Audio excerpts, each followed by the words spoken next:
Bonjour tout le monde. On va commencer. Et donc, rentrer. J'espère que vous avez passé des bonnes vacances. Et donc, on va reprendre notre cours de OBA. Et donc, aujourd'hui, on va voir la notion de variable aléatoire. Okay.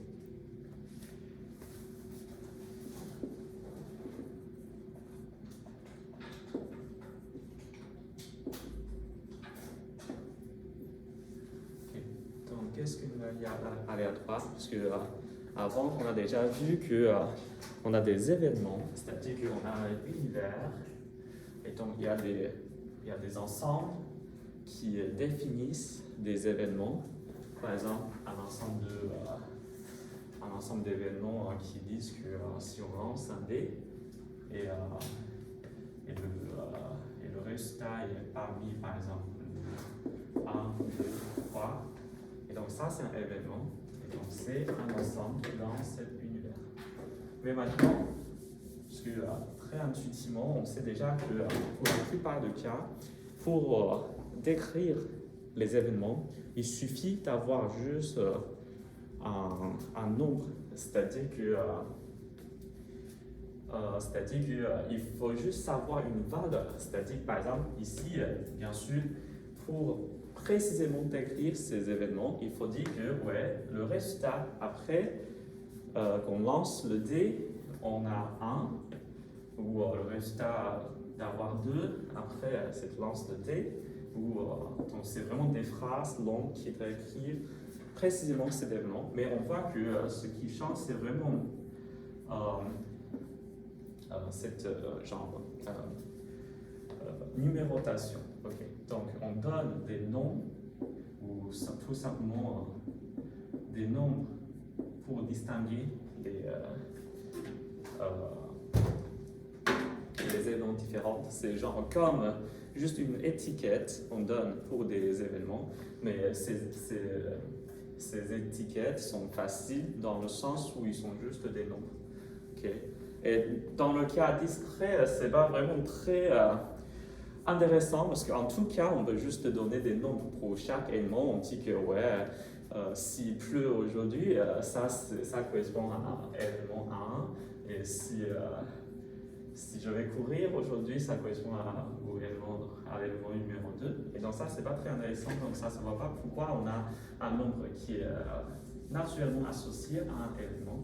Mais dans le cas continu, donc ça devient plus naturel. Par exemple, si on regarde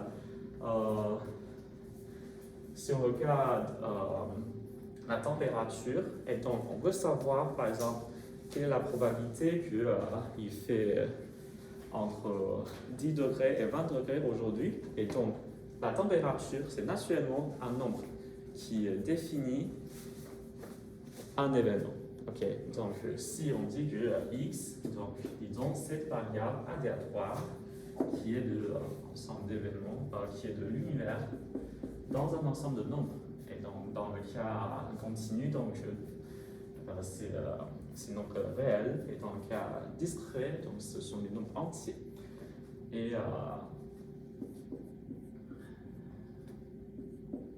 on peut, au lieu de regarder, au lieu de décrire les événements qui sont dans oméga, on peut utiliser juste les ensembles de nombres dans D pour définir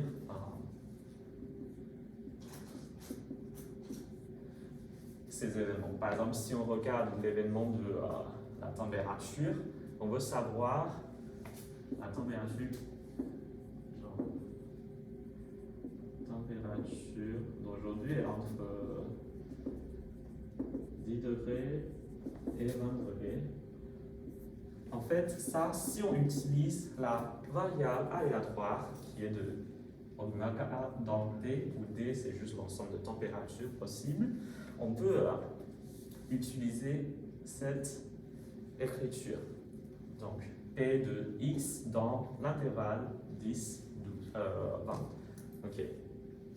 Donc, c'est juste une manière pour faciliter la notion, on veut dire, en fait. Parce que essentiellement, c'est juste des nombres qui qui donne des étiquettes pour des événements différents. Ok.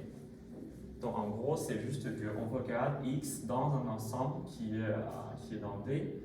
Donc ça correspond à l'événement qui est l'ensemble de pré-images de cet ensemble. Ok. Donc en fait, le pré-image de cette application, c'est quoi? C'est juste l'ensemble dans cet univers qui correspond à l'événement que la température est entre 10 degrés et 20 degrés. Ok, donc c'est ça l'intérêt d'introduire la variable aléatoire. Ok, et donc maintenant on a beaucoup de modèles. On peut parler de loi de Bernoulli, loi de Poisson, et je crois que vous avez sûrement entendu parler de ça. Et donc, pourquoi on s'intéresse à ça? Parce que ça donne des modèles vraiment classiques qui peuvent être appliqués à beaucoup de situations où, en faisant des combinaisons entre ces modèles-là, on peut vraiment modéliser beaucoup de choses. Donc, la loi la plus simple, c'est sans doute la loi de Bernoulli.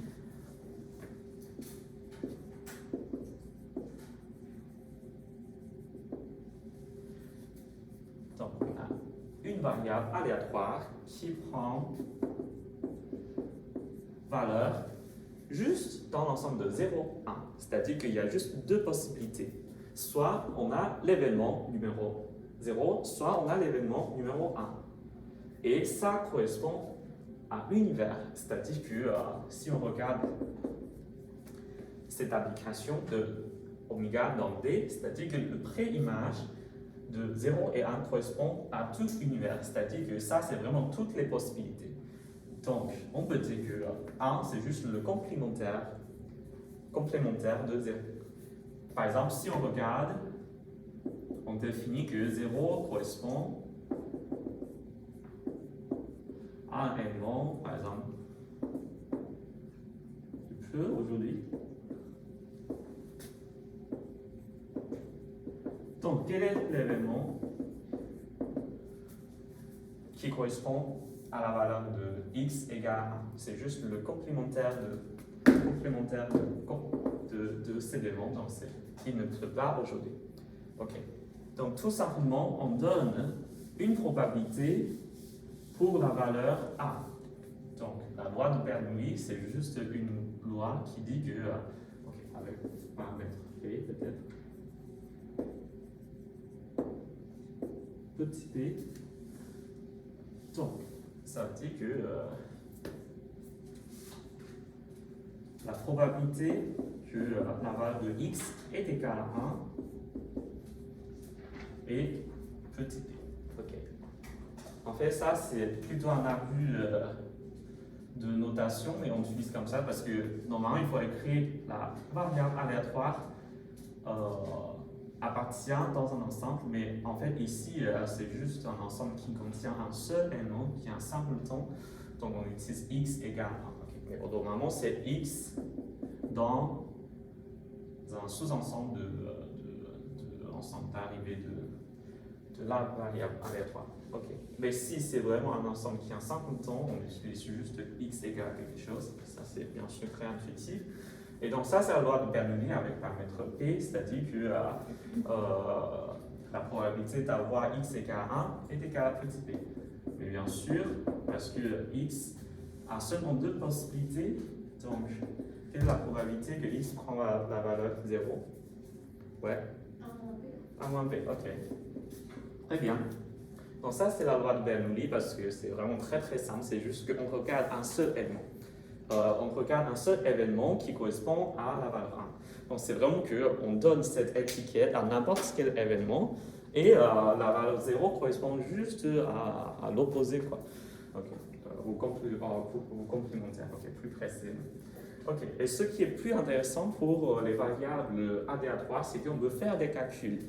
C'est-à-dire que par exemple, si on a deux variables aléatoires, x et y, on peut définir un autre variable, par exemple x plus y, ou même des fonctions qui sont plus sophistiquées, plus compliquées de x et y.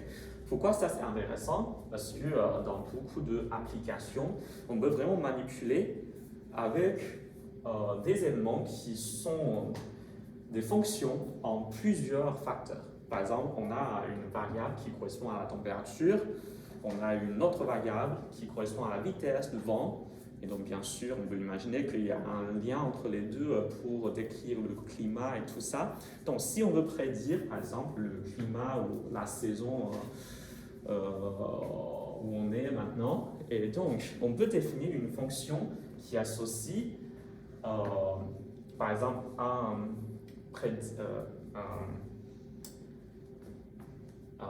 prédictateur qui est une fonction en x et y. C'est-à-dire qu'il y a un chiffre qui est associé à la température et la vitesse de vent et pour prédire quelque chose. Okay. Donc, en fait, quand on fait ce genre de calcul, on peut calculer par exemple la loi de x plus y, sachant la loi de x et y. Okay. Mais comment calculer? Bien sûr, il faut prendre la définition. C'est-à-dire que, par exemple, ici, si on veut calculer, je vais écrire dans la manière la plus générale. On a maintenant une fonction en x et y. Donc ça, c'est encore une fois une variable aléatoire. Parce que ça donne un nombre et ce nombre est aléatoire dans le sens où on a une loi qui décrit la probabilité que le nombre tombe dans un certain sous-ensemble de D. Okay. J'utilise D pour toujours dire l'espace d'arrivée pour cette variable aléatoire. Okay. Et donc, pour calculer if f de x, y dans D, il faut juste utiliser la définition de f en dévissant cet élément en une combinaison d'éléments de x et y. Okay. Donc, dans l'exercice 1, ça donne un exemple. Okay. On va voir ça ensemble. En fait, c'est plus intuitif d'avoir un exemple au lieu de vraiment parler de ça théoriquement. Bonjour.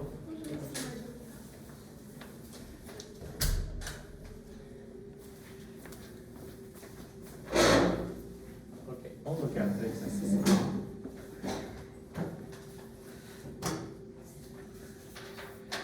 1. Maintenant, on a x et y, deux variables de loi de Bernoulli de paramètre B.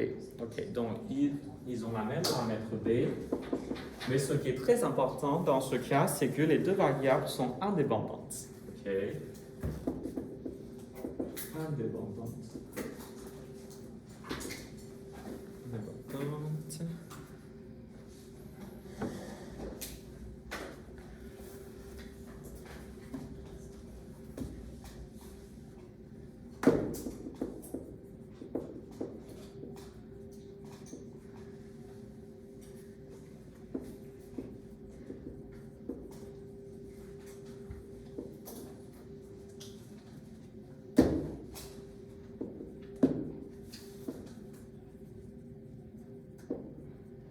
Et ils ont la même paramètre, petit p. Question d'écrire la loi de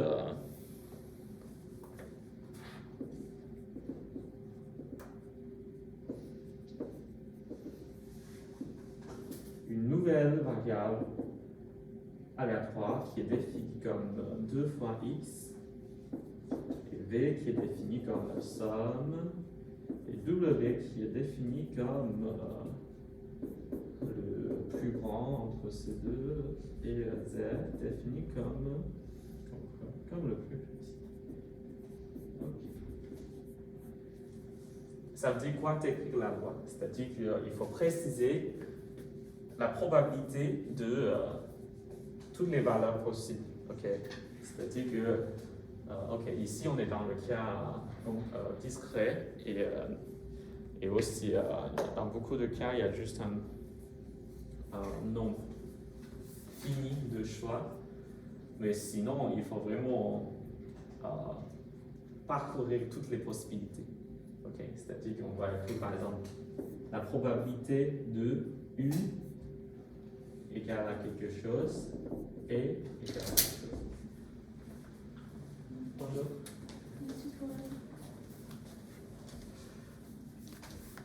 Ok. Donc, soit on donne une formule générale, soit on écrit juste toutes les possibilités. Ok. Maintenant, on regarde la feuille de la probabilité sur la variable aléatoire et on vient de commencer à voir l'exercice.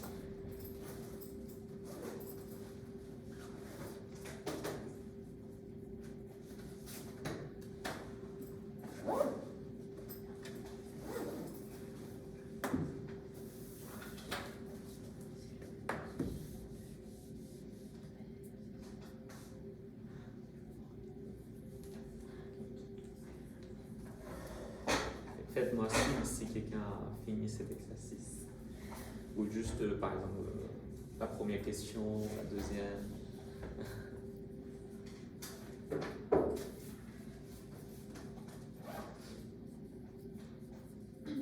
Donc l'idée, c'est de réécrire l'événement qui est en fonction de U, V, W ou Z en fonction d'événements de X et Y. Ok.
la première question, est-ce que quelqu'un a des idées? La loi de U. Okay. Peut-être on peut corriger la première question ensemble et après donc vous pouvez continuer à regarder U, V, W et Z en utilisant des manières de similaires. Ok. En fait, décrire la loi, c'est-à-dire qu'on doit décrire la probabilité de U de chaque valeur possible. Ok, ici, X a une loi de Bernoulli, c'est-à-dire qu'il y a juste deux valeurs qui est possible. En fait, si on utilise le langage en proba plus rigoureusement, c'est-à-dire qu'il y a juste deux variables qui ont des probabilités plus grandes que 0. Okay. C'est-à-dire que pour tous les autres, genre x égale à 3, c'est juste égal à 0.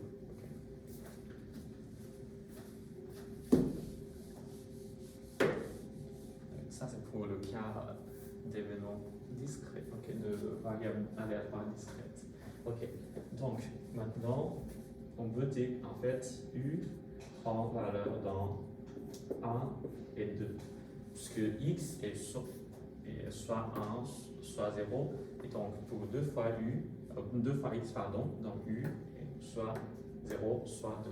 Il y a juste deux possibilités pour la valeur de U. Okay. Et maintenant, pour décrire la loi, donc il faut déterminer la probabilité de U égale à 0 et la probabilité de U égale à 2. Okay. Mais maintenant, ce qu'on sait déjà, c'est on connaît déjà les probabilités de x. Donc il faut trouver le lien entre l'événement de U qui correspond à U égale à 0 et un événement de x. Mais très clairement, parce qu'ils ont ce lien, cette fonction qui définit U. Donc c'est U égale à 0 si et seulement si x égale à 0. Ok. Donc ça c'est égal à 1 moins B. Et de la même manière, U égale à 2 si et seulement si x égale à 1. Donc ça c'est égal à petit b. Okay. En fait, donc l'idée c'est que si on a par exemple dans la deuxième question, on veut savoir la loi de V. Donc pour V égale à quelque chose, il faut trouver un élément qui se passe si et seulement si V prend cette valeur. Okay. Un élément en fonction de x et y qui se passe si et seulement si V est égal à, par exemple, 0 ou 1 ou 2. Okay. Donc ça, c'est la réponse pour la première question. Donc pour le cas continu, ou pour le cas plus précisément ici, parce qu'on a juste un nombre fini de choix, on doit d'abord comprendre quel est l'espace d'arrivée pour les valeurs possibles de cette variable aléatoire. Déjà, on sait que c'est une variable aléatoire discrète, et donc ça prend des valeurs dans Z. Z, c'est l'ensemble entier. Mais plus précisément, on sait qu'il y a qu'un nombre fini de choix. Okay. Parce que x est dans l'ensemble 0, 1, et donc 2 fois x, c'est dans 0, 2. Et après, on doit préciser la probabilité de U qui prend valeur dans chaque élément dans cet ensemble. Okay. Donc ça, c'est l'idée. On peut utiliser la même idée pour continuer. Par exemple, ici, il faut d'abord décider donc l'ensemble d'arrivée, donc quelles sont les valeurs possibles pour V, et après, il faut décrire P de V égale à chaque nombre dans cet ensemble d'arrivée. Okay.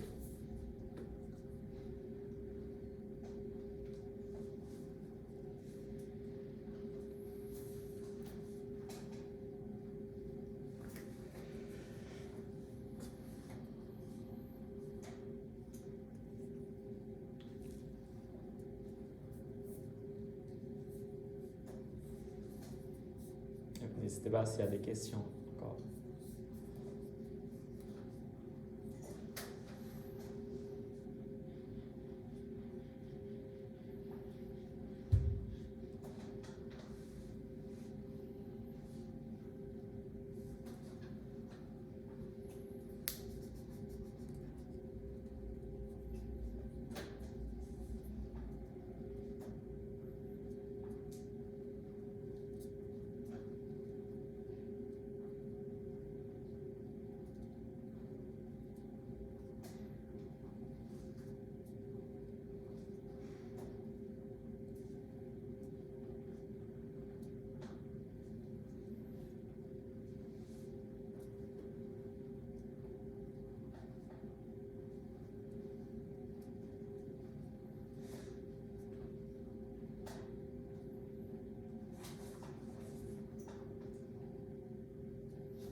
est-ce que leur somme est égale à 1? Parce que par exemple, ça, c'est si on veut vérifier le résultat, donc ça, c'est un moyen de vérifier, parce que parfois, on a des cas, on a oublié. Donc, si on regarde leur somme, par exemple, si leur somme est égale à 1, c'est-à-dire que ça nous montre toutes les possibilités, mais sinon, c'est-à-dire qu'il y a aussi d'autres possibilités qu'on n'a pas encore, auxquelles on n'a pas encore pensé. Je pensais que ce serait bien. Et donc, c'est quoi le problème?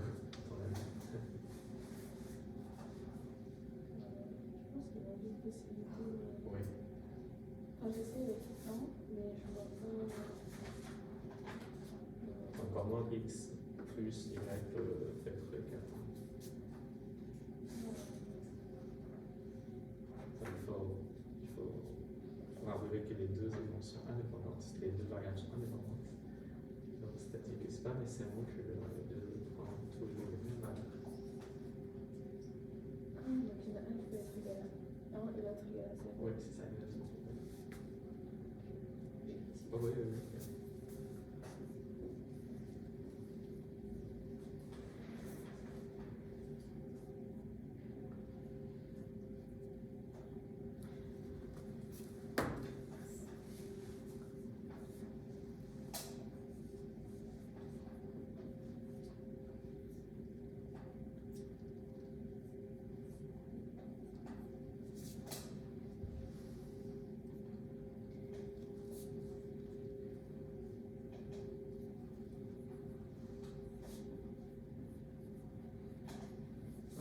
C'est pareil, si on veut avoir x égale 1, y égale 0, et ensuite si on prie grand, on peut aussi avoir d'autres. C'est-à-dire quand v est égal à 1, en fait, il y a déjà deux possibilités. C'est-à-dire que ça, c'est déjà un élément qui comprend deux possibilités. Donc, soit ça, soit x égale 1, 0 égale 1. Oui, c'est ça. Donc, là aussi, ça se multiplie. Oui, exactement. Juste ces deux fois.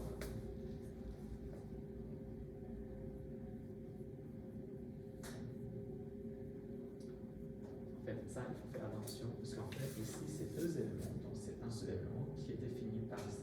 Et un autre élément qui est défini par ça. Donc, on utilise par exemple une union. Donc, en fait, c'est une somme de ces deux. Oui, parce que les deux sont. Ouais. Les deux sont encore compatibles dans quelque sens. Ouais. Ouais.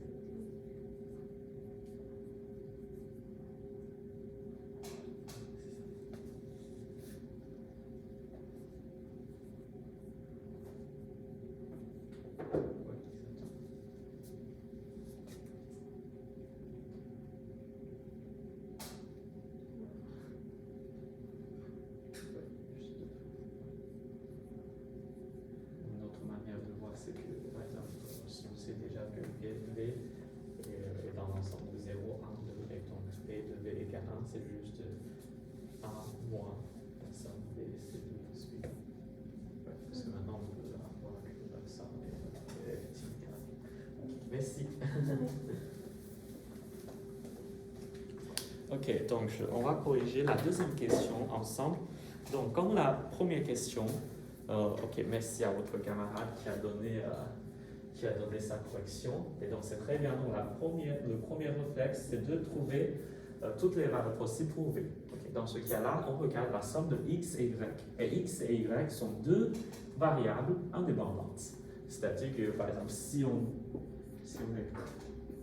écrit, si on dessine un tableau comme ça, il y a x et y. Donc, x peut être égal à 0 et 1. Et c'est pareil pour y. Et donc, il y a en tout 4 possibilités pour la valeur de leur somme. Donc, quand x est égal à 0 et y égale à 0, on a leur somme égale à 0. Et si x égale à 0 et y égale à 1, on a 1 comme somme. Pareil, symétriquement, on a 1 quand x égale à 1, y égale à 0. Et on a 2 quand x et y sont tous les deux égales à 2. Ok. Donc, maintenant, ça, c'est toutes les possibilités pour V. Donc, V est dans l'ensemble 1, Alors 0, 1, 2. Donc c'est un ensemble de 3 éléments, un ensemble fini. Maintenant, pour décrire la loi de V, il faut écrire toutes les probabilités de V égale à 0, 1 et 2. Okay. Donc, l'événement de V égale à 2, par exemple, ici, correspond à l'événement de X égale à 1 et Y égale à 0. Okay. Donc, ça définit un seul événement. Okay. Maintenant, on utilise le fait que X et Y sont deux variables indépendantes. Donc, la somme, la probabilité que, en fait, ça c'est plutôt, si on veut vraiment utiliser la langage, ça c'est intersection. C'est-à-dire qu'on a ces deux éléments en même temps. Ok, donc c'est une intersection de x égale 1 et y égale 0. Okay. Mais quand ces deux éléments sont indépendants, et donc ici ces deux éléments sont indépendants parce que les deux variables sont indépendantes, cette probabilité est égale à leur produit. Okay, donc c'est P égale. Très bien. Et donc, bien sûr, pour V égale à 0, c'est exactement la même chose. Il faut juste changer P, remplacer P par 1 moins P, et donc ça donne le reste. Et après, parce qu'on sait que c'est une loi de probabilité, et donc la somme de toutes les possibilités, de toutes les probabilités de V égale à 0, 1, 2 doit être égal à 1. Donc, pour voir la probabilité de ce dernier événement, V égale 1, tout simplement, il suffit de faire le calcul 1 moins P au carré moins 1 moins P au carré. Okay, donc, on va avoir ce nombre-là. Mais pour comprendre plus rapidement, c'est-à-dire que qu'est-ce qui se passe quand V est égal à 1, donc c'est les deux possibilités, soit on a X égale à 0, Y égale à 1, ou X égale à 1 et Y égale à 0. Et en fait, ici, c'est une union de deux événements. Ok. Et ces deux éléments sont incompatibles. Donc, la probabilité de cette union est égale à la somme de ces deux probabilités. Et pour chaque événement, on regarde encore une fois, comme on a fait ici, ça, là-dedans, c'est une intersection. Okay. C'est-à-dire qu'on exige que x égale 1 en même temps que y égale à 0. Donc ici, c'est un produit. Okay. Donc en proba, quand on fait ce genre de calcul, il faut vraiment être très très clair. Quand est-ce qu'on a une union, quand est-ce qu'on a une intersection? Pour une intersection, dans le cas où les deux variables sont indépendantes, ça correspond à prendre le produit de probabilité. Quand c'est une union, et dans le cas où les deux éléments sont incompatibles, ça correspond à prendre la somme. Okay.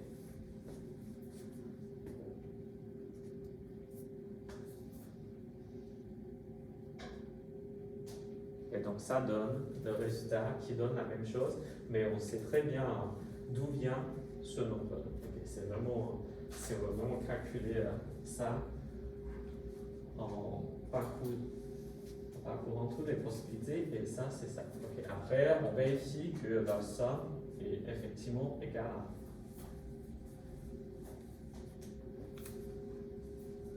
Okay.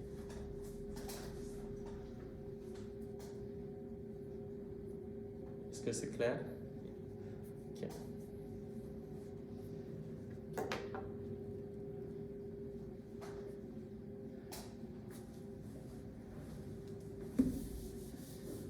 Donc maintenant, je crois qu'on comprend déjà très bien comment faire ce genre de calcul. Et donc, je vous montre comment faire pour W. Déjà, donc on veut avoir le même tableau. Donc, on écrit juste toutes les combinaisons possibles de x et y, donc 0, 0, 0, 1, 1, 0, 1, 1. Et quelle est la valeur de w qui correspond à chaque possibilité? Pour 0, 0, le maximum c'est 0. Pour 0, 1, c'est 1. Et 1, 0, c'est 1. 1, 1, c'est 1. Donc on voit qu'en fait, w a juste deux possibilités, deux valeurs possibles, 0 et 1. Okay. Et pour calculer la probabilité de w égale à 0, ça correspond à cet événement tel que x égale à 0 et y égale à 0.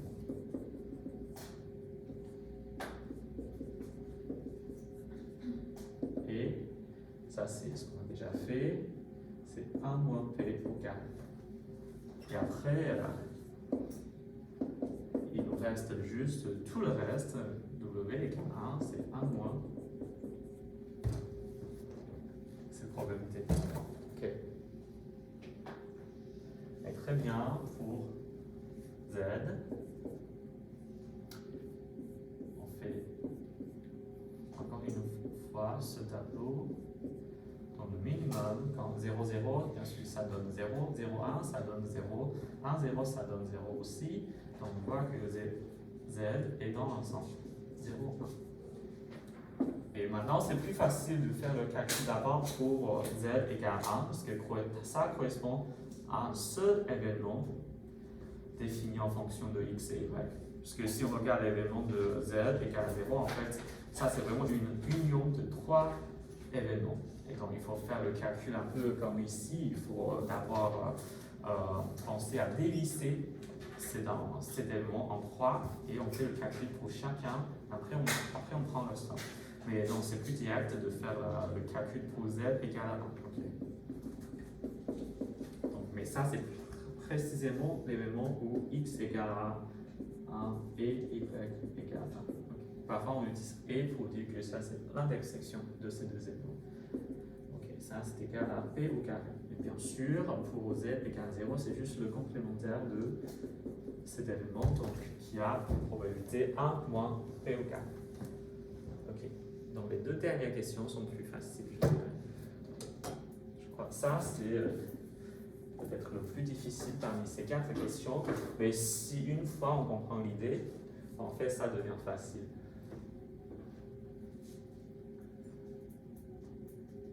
Et c'est pour ça qu'on voit que c'est utile d'utiliser quand même la notion de variable aléatoire, parce qu'au lieu de dire ça, j'aurais pu définir des événements qui sont liés à V directement. Okay. Par exemple, je dis que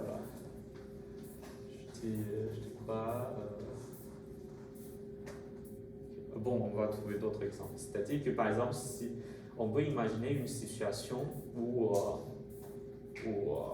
l'ensemble d'événements possibles pourrait être dévissé en des éléments plus faciles à comprendre, comme des variables aléatoires qui suivent la loi de Bernoulli. Okay. Par exemple, un exemple classique, c'est que si on lance un dé n fois successivement, et on veut savoir le nombre de piles, par exemple. Si on lance un...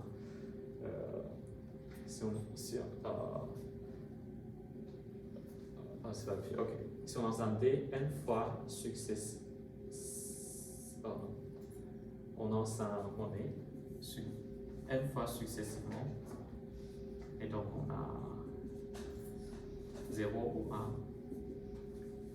Pour piles par exemple, et on veut savoir le nombre de piles dans ces n fois de lance. Okay. Et après, on voit qu'en fait, le nombre, par exemple, d'avoir n fois, 4 fois par exemple, la lance, en fait, on peut définir une variable qui est juste la somme de x1, x2 jusqu'à xn. Donc chaque x correspond à une variable aléatoire qui est sur la loi de Bernoulli, c'est-à-dire que chaque x c'est genre pour une lance. Et après on regarde leur somme. Donc ça donne juste, parce que si on a une fois pile et ça donne 1, et donc la somme de toutes ces variables aléatoires donne juste le nombre de piles à 1. Okay. Donc si on veut savoir la loi de nombre de piles, on obtient après n fois de length successive et on peut définir juste d'abord n variables aléatoires. Après, on utilise cette méthode de calculer leur somme au lieu de penser à vraiment cet événement comme n fois ou k fois pile directement. Okay. Et ça, c'est l'application qu'on va voir tout à l'heure. Mais en tout cas, maintenant, on sait déjà comment calculer la loi d'une variable aléatoire qui est une fonction des autres variables.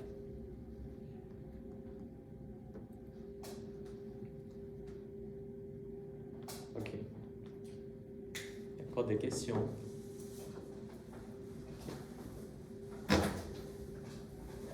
Sinon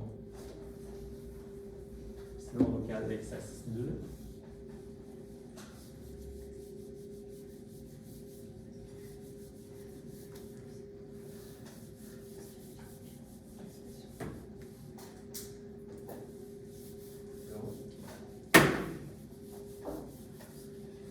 L'exercice 2, ça parle de l'expérience, je crois.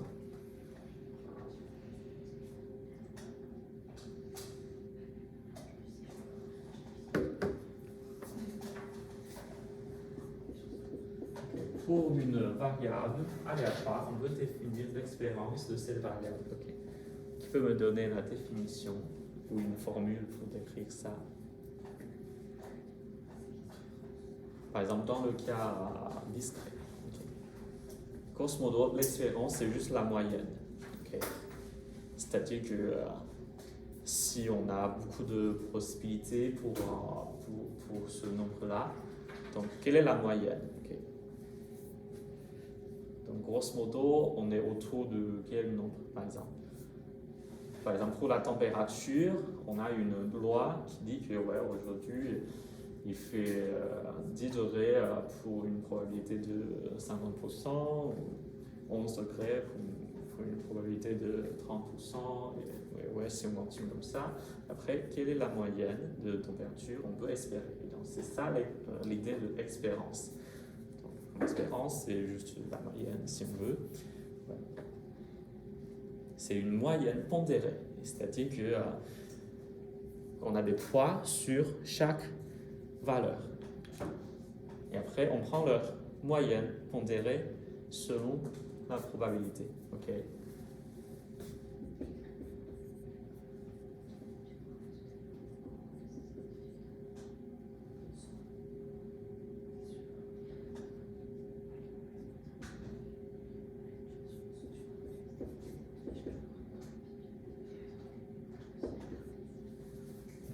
Ici, je suppose que x prend valeur dans t.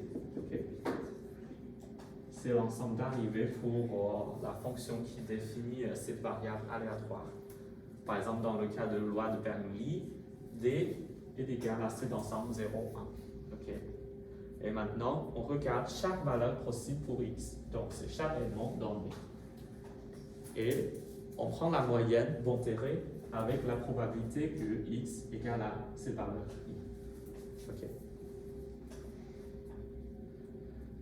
C'est très intuitif. Par exemple, si on a une loi uniforme, c'est-à-dire que chaque élément a la même probabilité.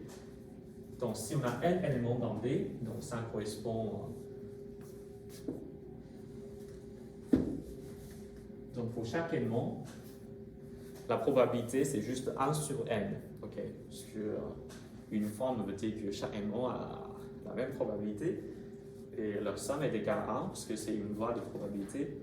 Et donc, dans ce cas-là, on voit que l'expérience de cette variable aléatoire est égale à 1 sur n fois leur somme, qui est précisément la moyenne arithmétique classique. Okay. Mais maintenant, on a des lois donc, qui donnent des poids différents pour chaque événement.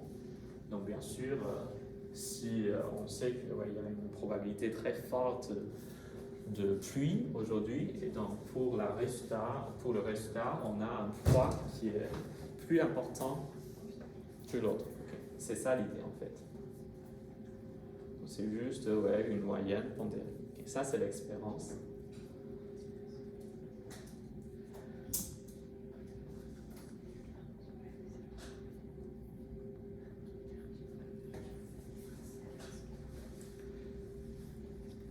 Pour l'exercice 2, on a un événement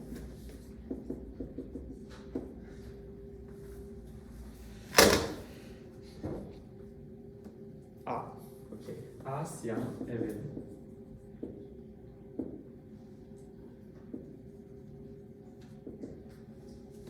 Et maintenant, on donne juste une étiquette pour cet événement. Comme je vous ai déjà expliqué, on veut dire que on a un seul événement, donc on donne une étiquette 1 pour dire que c'est vrai qu'on a effectivement cet événement qui se passe, et sinon on a 0. Okay. Donc on utilise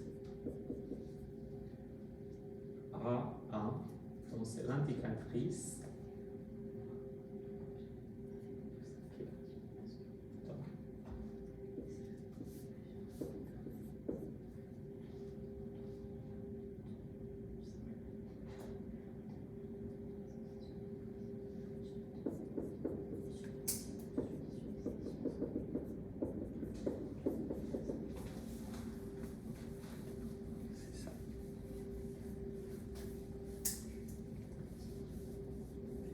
C'est une fonction indicatrice. Par exemple, A veut dire l'événement il pleut aujourd'hui. Donc cette indicatrice égale 1 veut dire qu'il n'y aura plus. Et cette indicatrice égale 0 veut dire qu'il n'y a pas de pluie. Okay. Et comment calculer l'expérience de cette variable aléatoire? Donc on prend juste la définition. On va voir que maintenant l'ensemble de valeurs possibles pour A, c'est 0 et 1. Donc il y a juste deux possibilités. Donc on écrit juste avec la formule. Donc on a un indice I qui parcourt de 0 à 1 et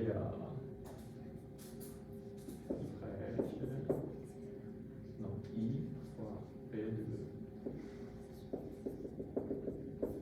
Il y a juste deux possibilités, donc soit 0 fois P plus 1 fois P2. L'indicatrice est égale à 1.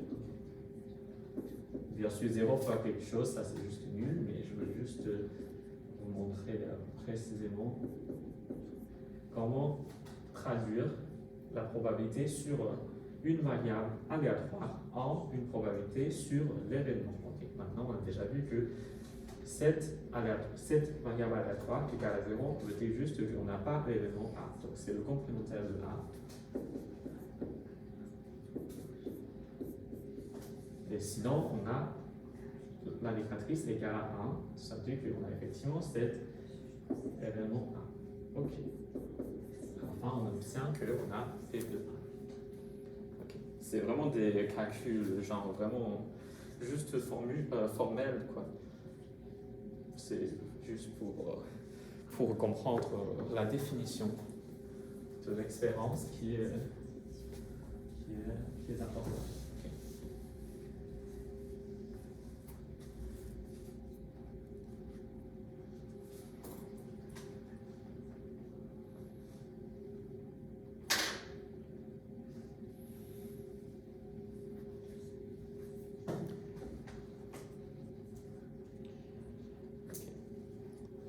Avec cette notion en tête, vous pouvez essayer l'exercice 3, qui est un calcul explicite, concret pour l'expérience. Donc, comment utiliser la formule pour vraiment calculer une espérance en pratique.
Oui, j'espère que la question est claire.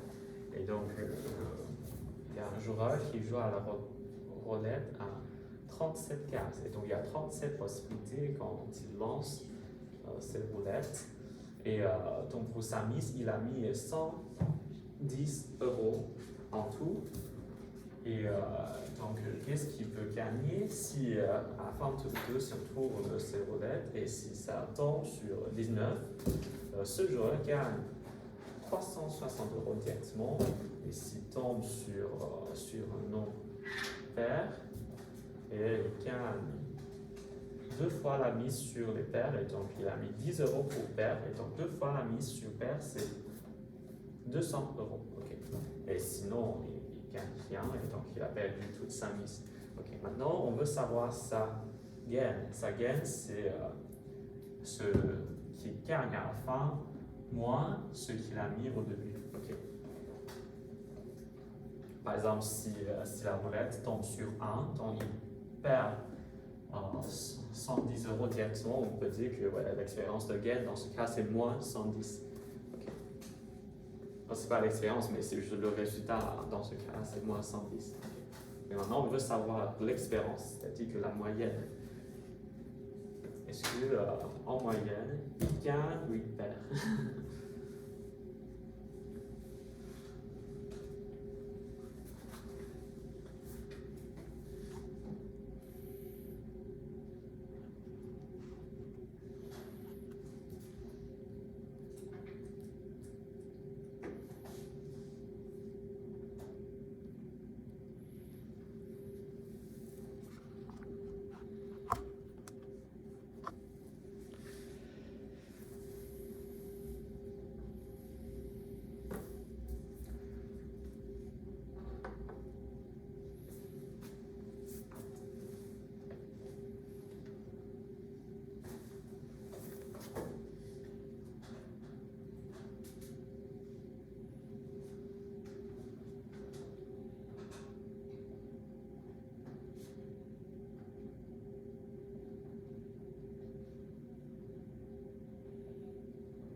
Oui.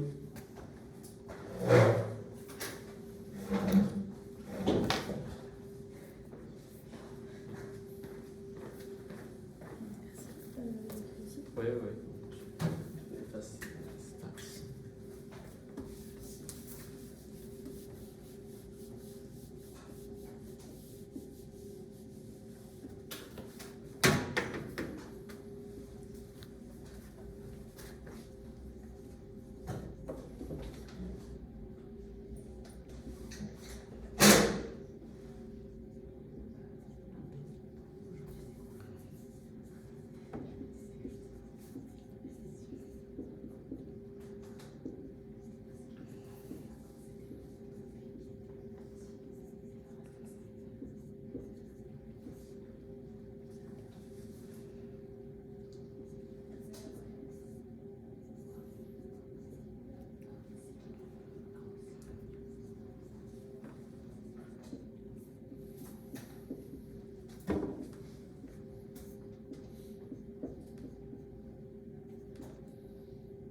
fait, on voit qu'ici, on a juste 3 situations.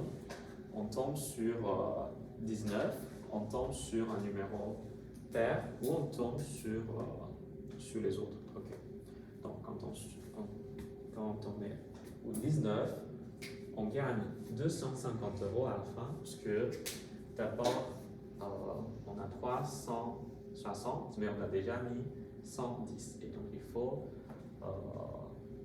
enlever sa mise d'abord. Et donc, on gagne 250 €. Ok, si on tombe sur un nombre pair, et donc c'est pareil, on fait ce genre de calcul. Ce qu'on gagne moins ce qu'on a mis au début, donc ça donne 60 €.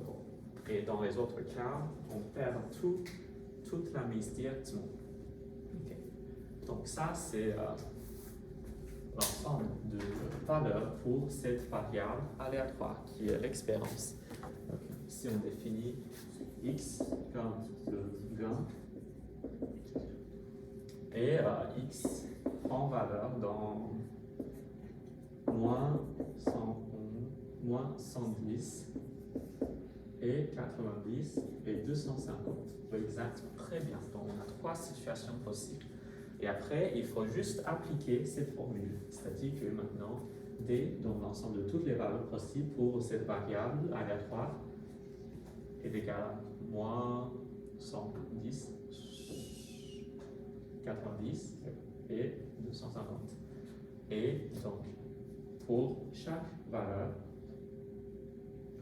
on multiplie cette valeur par sa probabilité.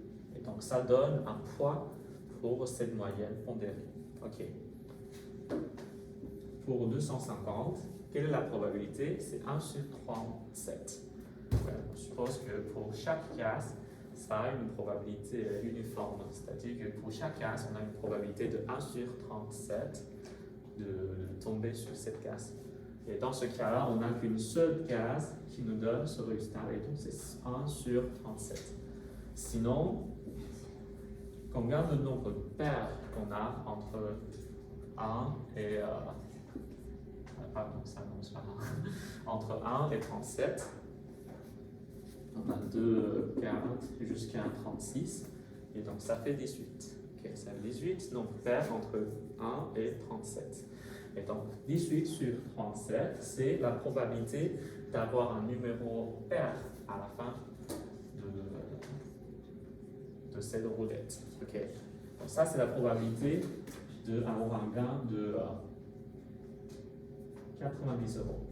Et après, les autres situations, donc, c'est si on tombe sur un numéro qui est impair et qui n'est pas 19, il nous reste juste 18 nombres. Okay. On a un nombre qui correspond à 19, il y a 18 nombres qui sont les nombres pairs, et il nous reste 18 nombres parmi 1 et 37 qui sont impairs et qui ne sont pas 19. Et ça, c'est la probabilité de tomber sur les autres cas, donc les cas où on perd 110 € directement. Et donc, on applique cette formule et ça donne l'espérance pour son gain. Donc, l'espérance, c'est un nombre strictement négatif, c'est-à-dire que son gain est négatif et donc en moyenne, il perd de l'argent. Okay. Okay. Ça, c'est ce qu'on peut interpréter avec ce résultat. Okay. Donc, avec ce jeu, c'est-à-dire que s'il fait ce jeu vraiment successivement, donc il perd et perd, il perd et perd, et ça, c'est ce qu'on appelle un comportement asymptotique en statistique ou en proba, c'est-à-dire que si on lance les mêmes expériences plusieurs fois, et donc son comportement devient de plus en plus comme la probabilité en théorie. Okay. C'est genre comme si on fait les expériences de lancer de dés, et bien sûr, si on lance ça juste une fois, on voit que ouais, il y a une probabilité. Par exemple, si on tombe sur 6, on a tendance à dire que ouais, peut-être il y a une probabilité plus forte de tomber sur 6. Et donc ça s'appelle la probabilité empirique, juste avec les statistiques. C'est-à-dire que si si on sait rien a priori, on regarde juste les statistiques et ça nous donne la probabilité empirique. Mais ça, c'est parce qu'on a fait qu'une fois cette expérience. Mais si on répète et si on répète plusieurs fois, et on a une loi qui est la loi de grand nombre qui dit que ça tend vers la probabilité en théorie. Donc, c'est une vraie loi. Okay. Donc, dans ce cas-là, s'il fait ce jeu qu'une fois, c'est pas trop grave. Et donc, au pire, il perd 110 euros. C'est juste pour une fois. Et sinon, il pourrait gagner par exemple 250 euros. Mais s'il fait ça vraiment systématiquement, et on espère de voir vraiment une perte de presque 3 euros chaque fois. Par exemple, s'il fait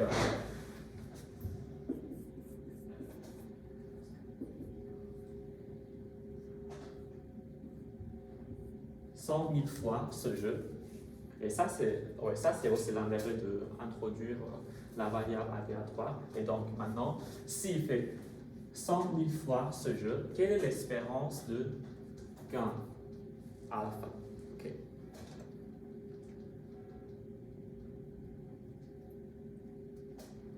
Mais si on veut vraiment calculer ça sans considérer une autre variable aléatoire auxiliaire, et donc c'est vraiment compliqué, puisqu'il faut vraiment parcourir toutes les possibilités de chaque jeu. Okay. Donc on fait les combinaisons, on considère tous les cas où, par exemple, dans le premier jeu, ils gagnent, dans le deuxième jeu, ils perdent, et donc on regarde toutes les possibilités, toutes les combinaisons de toutes ces possibilités. Mais en fait, ici, c'est plus facile de dire que, en fait, s'il fait 1100 fois le même jeu, c'est juste, on introduit une variable aléatoire qui est la somme de 100 000 variables aléatoires qui ont des distributions et qui ont des lois identiques comme celui-ci. Okay. Et après, on a une probabilité, on a une propriété qui dit que l'expérience est additive, c'est-à-dire que l'expérience d'une variable qui est une somme de beaucoup d'autres variables est égale à la somme de l'expérience de chaque variable. Okay. C'est-à-dire qu'au lieu de prendre la somme d'abord et l'expérience après, on va d'abord prendre l'expérience et après on prend la somme. Okay. Et donc, parce qu'on sait déjà la valeur de l'expérience de x avec ce calcul, et donc on va écrire directement l'expérience de son gain après 100 000 fois de jeu comme ça. Okay. Et plus il répète ce jeu, plus il a la tendance de tendre vers cette espérance théorique. Okay. Donc c'est pour ça que ce calcul a quand même un intérêt pratique, dans le sens où si on veut vraiment savoir si on fait quelque chose systématiquement, qu'est-ce que ça donne dans la long terme. Okay. Si on regarde juste le court terme, il n'y a pas trop de choses sérieuses, il y a juste 3 possibilités. Mais si on regarde dans le long terme, et donc ça c'est plus grave. Et donc ça c'est ce qui est intéressant mathématiquement, c'est cette liste. C'est la propriété que l'expérience est additive en tant que fonction.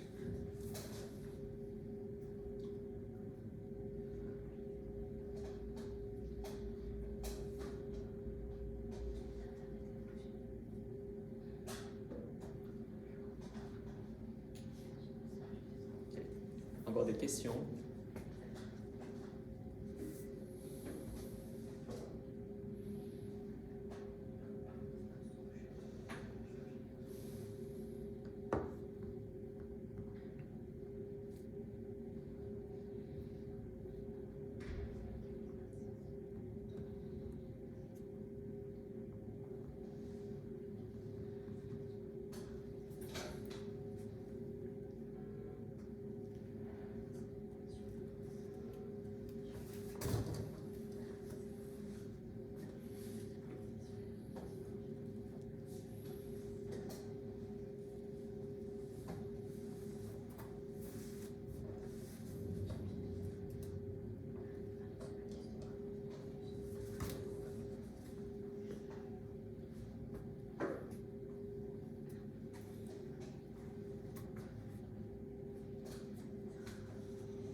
Ok, pour cette question, je explique d'abord la notation.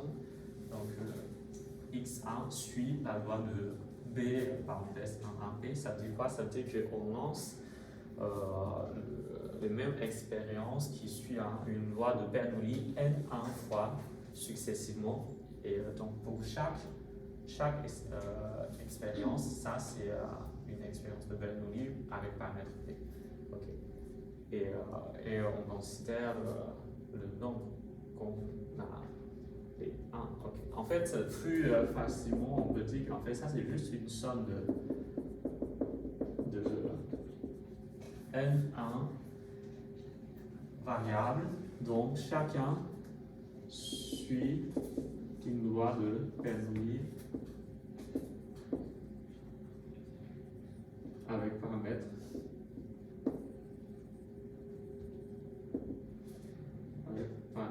p. Ok.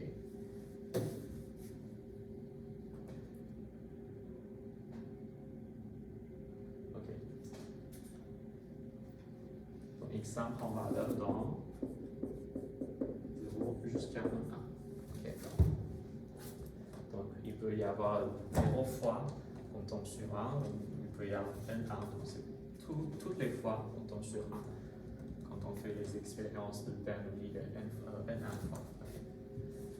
Et ils sont indépendants. Pour x2, c'est pareil.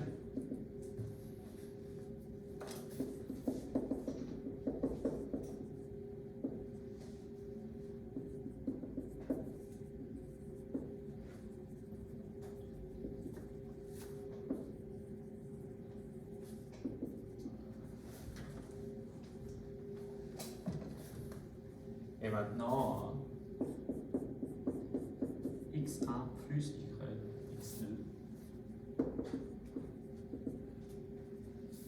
Et donc tous les i sont indépendantes et tous les z sont indépendantes. Et maintenant, si on calcule leur somme, x1 plus x2,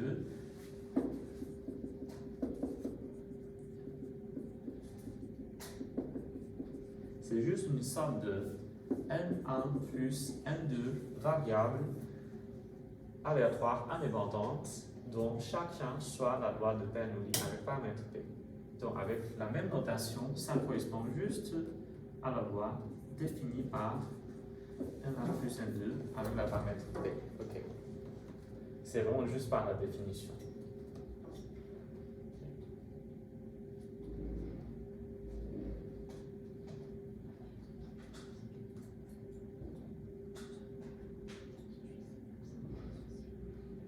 Donc l'information à retenir après cet exercice, c'est la définition de ce modèle en fait. Quand est-ce qu'on a ce modèle? Par exemple, dans quelle situation on peut avoir ce modèle? Qui peut me donner un exemple concret? Un événement qui suit cette loi. D de N, P. Okay. Ouais. On lance un D, un événement sortant. C'est celui que tu dis, ça peut être le nombre impair. Ouais. C'est pas être le nombre impair.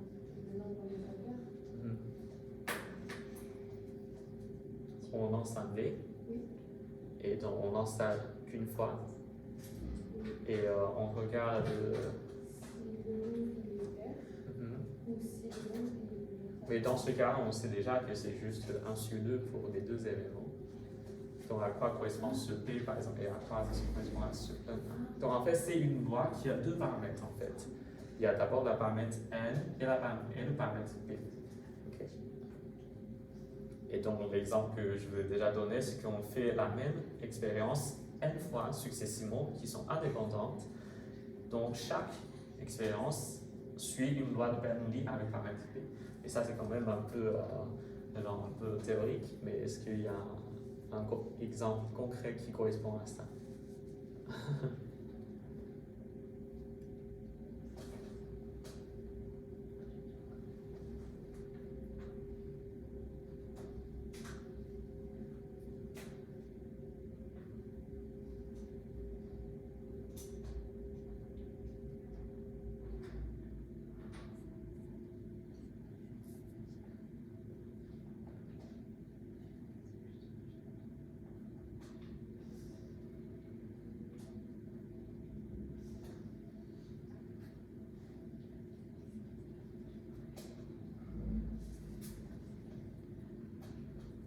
par exemple, si je porte pas de masque, il y a une probabilité de genre 1 sur 100 que je vais avoir une amende dans le métro.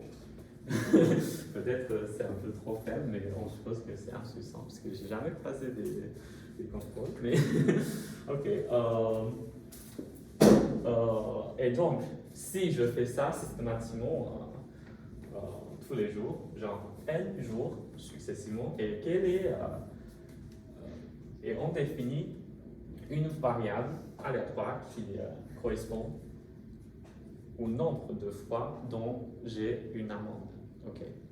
Donc c'est vraiment qu'on fait la même chose successivement, indépendamment, pour n fois, et chaque fois, c'est la même expérience qui est une expérience de Bernoulli avec paramètre P. Okay. Donc en proba, parfois, avec ce genre de notation, ça donne un peu peur, ça fait un peu peur, mais c'est plus facile d'avoir vraiment un exemple concret dans la tête. Okay. Donc dans ce cas, on a P qui est le paramètre qui définit une loi de Bernoulli pour chaque expérience. Et après, on a n qui dit que c'est n fois la même chose successivement indépendamment. Et après, donc ça, c'est juste la somme. Donc cette variable, c'est la somme de toutes ces valeurs-là. Donc qui donne le nombre de fois on tombe sur 1. Okay.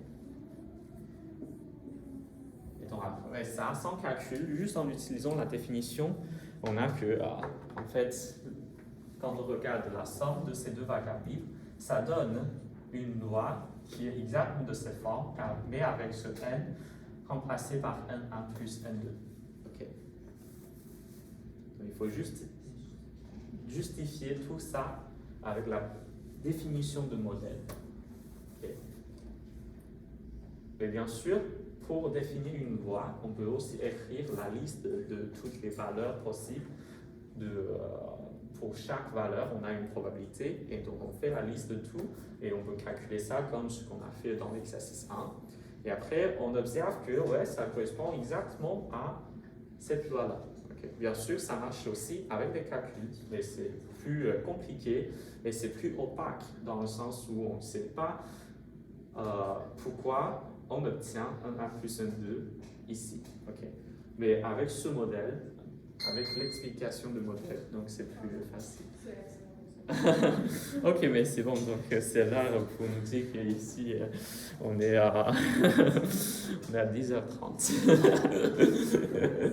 Merci. Ok, donc si vous avez des questions ou pas. Ok, donc merci beaucoup d'être venu. Sinon on se voit encore mercredi.